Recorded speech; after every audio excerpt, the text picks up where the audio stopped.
Sur la base de ce document, qui précise que c'est 72 heures le délai de validité du test pour rentrer en Gambie, nous avons pris des dispositions pour faire passer notre test, le test à nos joueurs, le 14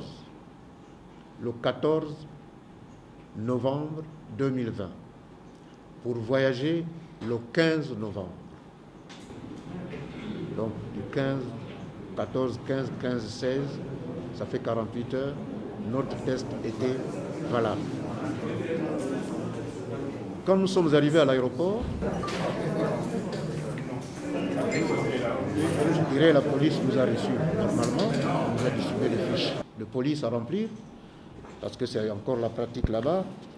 Nous avons rempli ces fiches de police et nous nous sommes présentés au comptoir, donc là les cabines de police, pour que chacun avec son passeport individuellement puisse faire les formalités de police.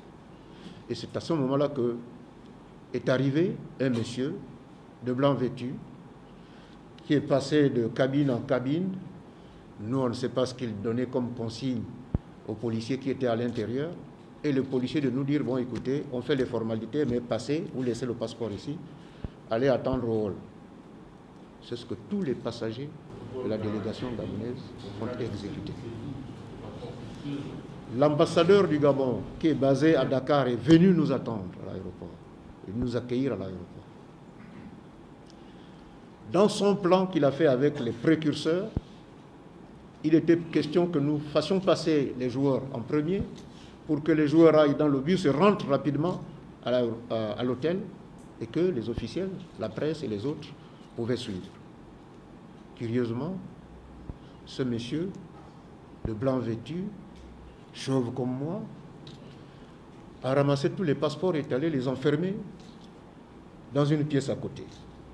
J'imagine à un poste de police. Et finalement, nous avons commencé à aller dans les négociations avec ces messieurs qui n'a même pas daigné respecter la présence de l'ambassadeur du Gabon dans cette négociation. Il ne voulait rien savoir. Alors, toujours dans cette attente, il y a un officier de la santé qui s'est présenté à nous pour dire « Je viens vérifier les résultats de vos tests ». Le docteur Mbango a été sollicité puisque c'est lui qui avait ces résultats. Et ces résultats, d'ailleurs, le général qui est ici, un bon stratège, nous avait prévenu en disant « multipliez les tests de chacun en 3 exemplaires ». À chaque étape, si on vous demande de tout donner, vous le déposez et vous continuez parce que à l'étape suivante, vous pouvez toujours fournir le même dossier. Nous avons fait ça.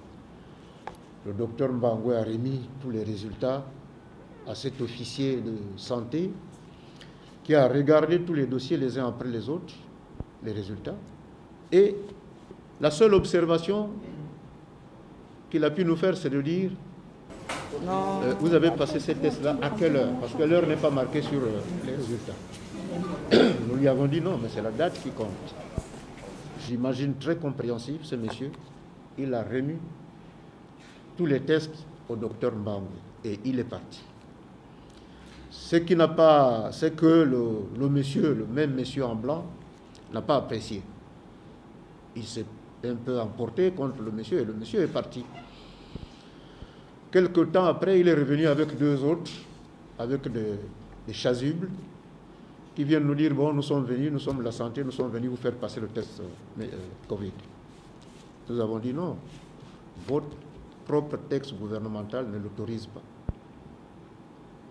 Ne l'autorise pas. Ils ont insisté et nous leur avons dit, nous avons des preuves qu'ici, à l'aéroport de Banjul, on ne fait pas de test. Certes, si on était dans un avion régulier, on aurait pu voir les autres passagers passer sans faire le test. Mais nous avions la preuve de ce que, à l'aéroport de Banjul, le test n'existe pas. Et c'est dans une décision gouvernementale. C'est ça la décision que nous avons. Datée du 5 novembre 2020, établie par le Haut Commissariat de la République de la Gambie. La deuxième preuve, c'est que le ministre de la Jeunesse et des Sports du Gabon, qui est arrivé à Banjul en début d'après-midi, a effectué ses formalités de police, normalement. Il a récupéré ses bagages et il est sorti de l'aéroport sans passer le test. Les précurseurs que nous avons envoyés préparer l'arrivée de l'équipe en Gambie sont arrivés à l'aéroport de Banjul, ont effectué leurs formalités de police, de douane et sont sortis de l'aéroport sans faire de test. Bon, en un mot comme en plusieurs, nous sommes restés là de 22h45 jusqu'à 6h30.